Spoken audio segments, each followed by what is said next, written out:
لماذا سميت سورة الفاتحة بالسبع المثاني؟ لثلاث أسباب لا يعرفها الكثيرون. بسم الله والصلاة والسلام على رسول الله صلى الله عليه وسلم. لعله أحد أسرار هذه السورة العظيمة التي بدونها لا تصح الصلاة، بما يشير إلى فضلها العظيم. لكن يظل سؤالا: لماذا سميت سورة الفاتحة بالسبع المثاني؟ أحد الخفايا لأعظم سور القرآن، تلك التي نناجي بها الله تعالى في كل صلاة. من هنا تنبع أهمية معرفة لماذا سميت سورة الفاتحة بالسبع المثاني. فقد وردت العديد من الفضائل والمميزات لسورة الفاتحة، فيما يأتي بيان لبعض منها. أفضل وأعظم سورة وردت في القرآن الكريم، وذلك مصداقا لقول رسول الله صلى الله عليه وسلم: لأعلمنك سورة هي أعظم سورة في القرآن. قال: الحمد لله رب العالمين، هي السبع المثاني والقرآن العظيم الذي أوتيته. وفي هذا الحديث بيان أن سورة الفاتحة أعظم سورة في القرآن الكريم، وقد سميت في نص الحديث بالسبع المثاني، ووصفها النبي صلى الله عليه وسلم بالقرآن العظيم، فكانت بذلك اختصار لكتاب الله كله، حيث جاء فيها توحيد الله سبحانه وتعالى بأقسامه الثلاث: توحيد الربوبية بقوله تعالى: الحمد لله رب العالمين، وتوحيد الأسماء والصفات بقوله تعالى: الرحمن الرحيم مالك يوم الدين، وتوحيد الألوهية بقوله تعالى: إياك نعبد وإياك نستعين. كما لم يرد أفضل منها في الكتب السماوية.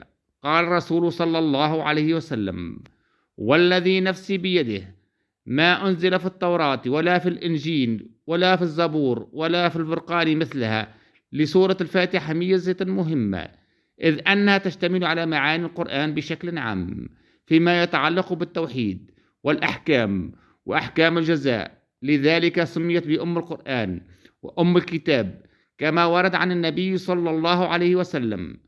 وفي العادة يقال إن للشيء إما أن كان له مرجعا يرجع إليه وعلامة تقصد ويتجه إليها، ولذلك فقد أوجب الله قراءتها في الصلاة. سورة الفاتحة فاتحة الكتاب وأم القرآن، وسميت بذلك لافتتاح المصاحف والتعليم والصلاة بها، وقيل لأنها أول السور نزولا، وقيل لأنها أول السور كتابة في اللوح المحفوظ،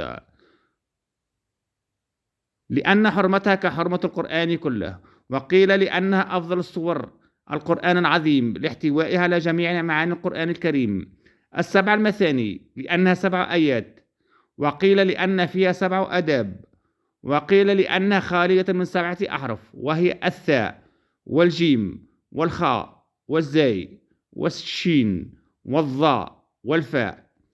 أما تسميته بالمثاني لأنها مشتقة من الثناء على الله تعالى، ويحتمل أيضا لأنها استثناء لأمة النبي صلى الله عليه وسلم.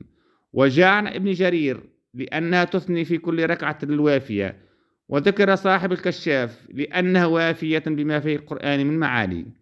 ومن أسماء سورة الفاتحة الكنز والكافية، لأنها تكتفي في الصلاة من غيرها ولا يكتفى بغيرها عنها. الأساس، لأنها أساس القرآن الكريم وأصله، وسميت بالنور والحمد والشكر والحمد الأولى والحمد القصرى، الرقية، الشفاء، الشافية، الدعاء، السؤال والتعليم والمسألة.